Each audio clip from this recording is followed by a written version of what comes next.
Bonjour et bienvenue dans ce 3e épisode de Bea Te Cuenta, un podcast 100% en français pour pratiquer ton écoute. Tout d'abord, je te souhaite une très belle année 2026. J'espère que cette année t'apportera de la joie, de l'énergie et surtout de la curiosité pour apprendre et découvrir de nouvelles choses. Aujourd'hui, j'aimerais te parler de la nouvelle année et d'une résolution très connue. Apprendre une nouvelle langue. Chaque début d'année, beaucoup de personnes se disent « Cette année, je vais apprendre le français ou l'anglais ou une autre langue. » Au début, la motivation est forte. On est motivé, curieux, curieuse et plein d'énergie. Et puis, après quelques semaines, on se décourage, on arrête, on abandonne. Et souvent, on pense que c'est parce que le français est trop difficile. Mais en réalité, ce n'est pas la langue qui pose problème. Ce qui est difficile, c'est notre façon d'apprendre. On a souvent une vision très scolaire des langues.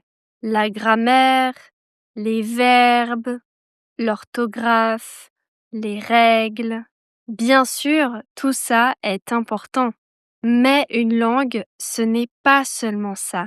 Une langue, c'est une culture. C'est une façon de penser. C'est une manière de s'exprimer, de plaisanter, de raconter sa vie. Quand tu apprends le français, tu n'apprends pas seulement des mots.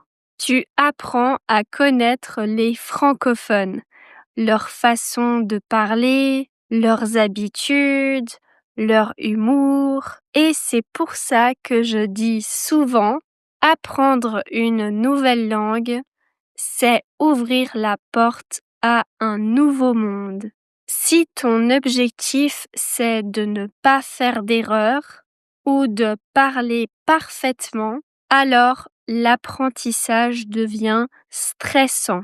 Mais si ton objectif est de comprendre, de communiquer et même de t'amuser, alors ça change tout. Pour cette nouvelle année, je t'invite à essayer autre chose. Écoute le français. Lis le français. Intéresse-toi à la culture, aux personnes, aux petites choses du quotidien. Fais des erreurs. C'est normal. C'est même nécessaire. L'important, ce n'est pas d'être parfait ou parfaite, mais c'est d'être en confiance. Si tu veux écouter la suite de ce podcast et travailler encore plus ton français, tu peux cliquer sur le lien dans la description ou dans le commentaire épinglé.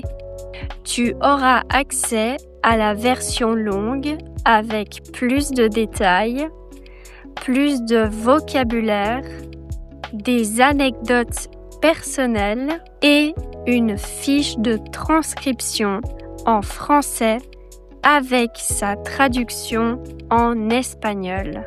Je te donne aussi des exemples concrets et des idées simples pour apprendre le français avec plus de plaisir et moins de pression. L'accès est gratuit pour tout le monde. Merci infiniment d'avoir écouté jusqu'au bout et on se retrouve tout de suite dans la version longue.